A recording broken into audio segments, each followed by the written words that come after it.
Welcome back to Beaux, Cajun, Cuisine. On today's show, we will be frying up some chicken breasts, utilizing 3 different techniques with the same freaking batter. That's how we're going to do it. So let's get into it. Heavenly Father, we want to thank you for another day. Thank you for your love, your grace, and your mercy. Thank you for guiding us, talking with us, and using us for your glory.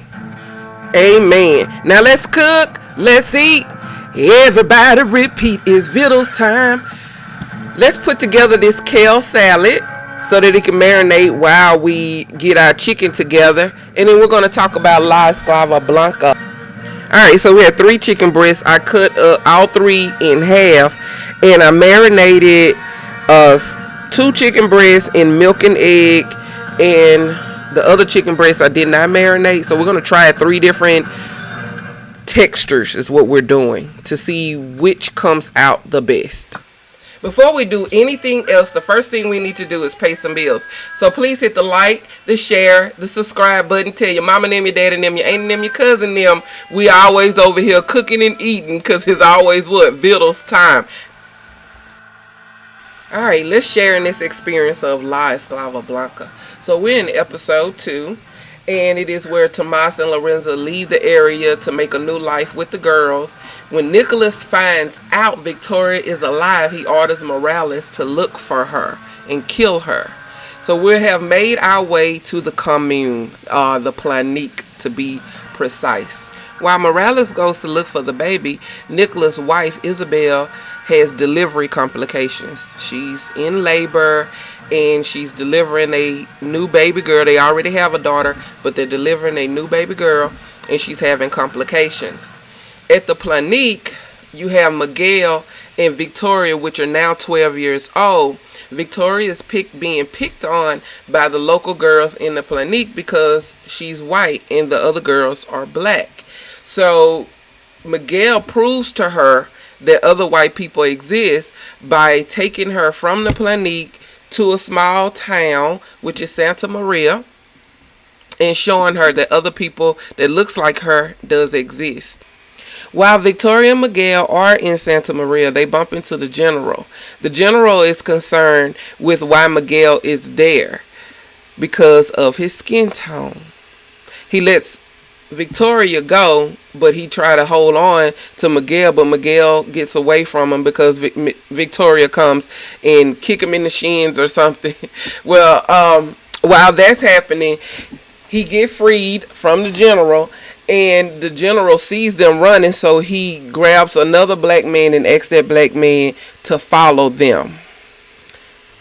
Alright, while they being followed, Isabel and the baby dies in childbirth, which puts Nicholas further into evil mode because he just lost his wife and child. And he wanted that child to be a boy because he wanted the heir of a boy. But it was a girl. So they just made him even madder because that's one thing you can't control. So that made him more mean and more evil towards the slaves that he did have. It just makes me think, how many times have people been mean or evil towards you or someone else because of something that went on with them personally? It had nothing to do with you. It's just something that went on with them personally, and they took it out on you, not knowing that their evil deeds contributed to whatever they were going through. They never look inward. It's all about accountability. His own evil deeds throughout his life caused and brought tragedy towards him and his entire family. Goodness, why this man can't see this? Alright, while Miguel and Victoria are being followed back to the Planique, it is a 3-day journey. It was a 3-day journey there and a 3-day journey back. They make their way back to the Planique, and yes, they have been followed. And when they get there, Victoria's mother and father, which is Tomas and Lorenza, ask them where have they been, but they do not tell. Why, children? We keep secrets. We keep secrets that is detrimental to the safety of those that are around us. And they kept the secret. They did not tell. And by them not telling, that guy was able to make it back do the 3-day journey back to the general, tell the general where the Planique was, and guess what happened? You already know. The general was able to form a battalion to go and attack the Planique. By the time the people in the Planique found out that that's what was about to happen to them, they didn't have enough time to prepare for the war. Which makes me say, if you stay ready, you ain't got to get ready. But that was just one, life has this way of throwing obstacles in our way. From the time we're born to the time we leave this earth, it's obstacle after obstacle after obstacle.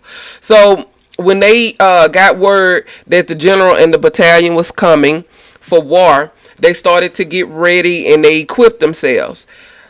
It was just too many. The men sent the women off with the kids to be protected while they protect the land. Well, the women saw the men. It was too many of their men fighting the battalion. So the women started joining in. Lorenzo had put together this whole little concoction. Let me tell you, them herbs be hitting. She put together this concoction that with one little swipe of a knife, it would kill them, right? So she gave a knife with the herbs on it to Milagros. Milagros, she put it in a sheath and handed it to Milagros, and Milagros was to go off and hide. If any of them was to come near her, she could cut them, game over, because she was protecting a group of little young girls. Milagros at this time had to be about, I would say, give it about 16, anywhere from 16 to 18 years old. And so she was old enough to protect the little ones. Well, she did just that. The general's oldest son made his way to her and the other little girls, and he was punching them around and cussing them out and calling them all out of their name and telling them how stupid they were. And it's just amazing how a person feels dumb will call the next person dumb. Well, she wasn't dumb. She waited till he got close enough. She swiped that knife across his hand. Immediately he fell to the ground, started foaming at the mouth. She wasn't so dumb then. He was dead, baby. D to the A. Nope, spelling it wrong. D to the E to the A to the D. Yes, out of here, coach. So, a lot of people died in this war against the Planique. A lot of the soldiers died and a lot of the people in the Planique died. It's just tragedy all over. It was a freaking bloodbath.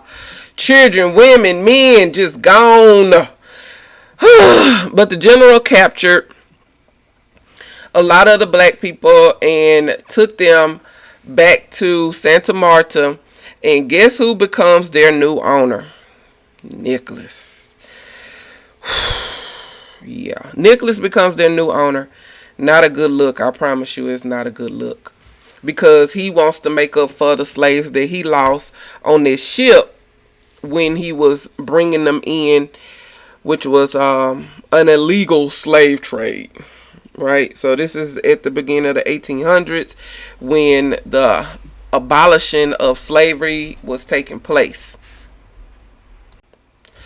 One of the people that was captured, again, is Tomas. Let's talk about Tomas for a little bit.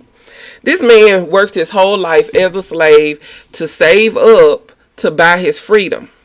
When he was able to buy his freedom from Don Domingo, his original owner, he was able to purchase the freedom of his wife and his daughter as well. Morales goes in, burn everything up. So he's lost his freedom again. But then he finds his freedom by running away and going to the Planique. Been there 12 years living as a free man, a happy life. And all it took was his daughter, Victoria, wanting to see someone that looks like her, and Miguel being in love with her, to take her, and it took away his freedom, his daughter freedom, his wife freedom. But his wife Lorenza died in the war. So she doesn't have to go back, but Tomas has to go back to this exact same plantation that he was free from. Talk about a hurdle. Talk about mental torture, Lord Jesus. The mental torture couldn't have been easy to deal with. You free, now you're not. No, you're a slave, now you're free. Now you're not free again. Good Lord. This is just crazy, man. This show, yeah, it makes you think about how fortunate we are today. It really does. Now this technique here with the chicken was my favorite. I marinated it in the milk and egg. Nothing else, just milk and egg, marinated it overnight, and then put it in the wet batter and the dry batter and fried it. Perfect. Came out freaking perfect. Look how pretty that is. Look like church chicken down the child. We know it ain't. Look at that. Look at that. Just poking it. It's so good. Alright, back to the story. So now we back at the plantation with Nicholas, his mother. Nicholas benefited from the death that he caused to Don Domingo, and he's boy, I tell you gotta watch people. He literally purchased this man's property after he killed him. Ain't that something? And then negotiated a deal on getting it darn near free because of the fire damage caused by him and Morales. Boy, I tell you, ain't that something? You gotta watch, folks. You got to watch them, Chad. If Cain killed Abel, honey, which was brothers, what make you think that the enemy ain't already watching you? They be real close, child. They be real close. Now that technique I wasn't a fan of, just putting it in the dry mix and then dropping it. Yeah, that didn't come out that good, but the other did. Alright, we're back at the plantation, and so everybody is in line, meaning all the slaves are standing in line, and you got these other slave owners just picking through them. They'll take some, won't take some, hand picking who they want and who they don't want. He kept everyone that was branded. If they did not have a brand, he sent them to other plantations, but if they were already branded with Don Domingo's branding, they stayed on that plantation and they were to serve Nicholas and his family. Amongst the group is Sarah. Y'all remember Sarah. Sarah was Nicholas. She really wasn't his concubine. He would rape her, he would beat her, then rape her. Yeah, Sarah, Miguel's mother. Well, Sarah's back. Poor Sarah, she about to catch hell over hell. You hear me? When Nicholas sees her there, he said, "Oh, you betrayed me." But he's really seriously still in love with her. So he sent Morales to whoop her. I think give her 100 lashes with a whip. And ultimately, he makes her extremely sick, because who can recover from that amount of lashes without some help? I don't know that Lorenza was the herbologist, but we no longer have Lorenza. Alright, let's fast forward in the story. Alright, you got Sarah and Milagros out in the cotton field picking cotton. And Sarah's extremely hurt because, remember, she got all them 100 lashes from Morales' old evil tail. Here's a little clip I got right there in the corner so you can see it. Morales doesn't believe her, so he's like, "It's another trick, Sarah." It ain't no trick, child. She hurt. There you go, whooping her again. Whooping her again. Can't stand her. Why? Because of her skin color. It is amazing how people look at skin color and not like somebody. Isn't that? That's a mental disorder. I swear for Lord it is. That's a mental freaking order. Well, of course, that was the lash that broke the camel's back. She couldn't take much more of that. That was where Sarah ended and the torture of everything else began. In this clip, you'll see where Nicholas is all over her, telling her how much he loves her. Ugh, child. When a woman hurting, she don't want you touching all over her. Hello? Good Lord. Anywho, she made him promise her that he would take care of their son. And that was the shock. He did not know he had a baby with her, but now he knows. So now he's about to go and find his son. And let him know that his mother has died. So here come Miguel, poor baby, finna find out his mom is dead. And that's her. That is Sarah, laying there, departed from the earth. Yes, yes, yes. Alright, Sarah is gone. Miguel finds out that his mother has died, and so now we done had the funeral. Moving forward, Victoria arrives at the convent in Spain. Victoria is all grown up now, and she asked the mother at the convent if she can volunteer in America. And we already know what that's about. She wants to find her family.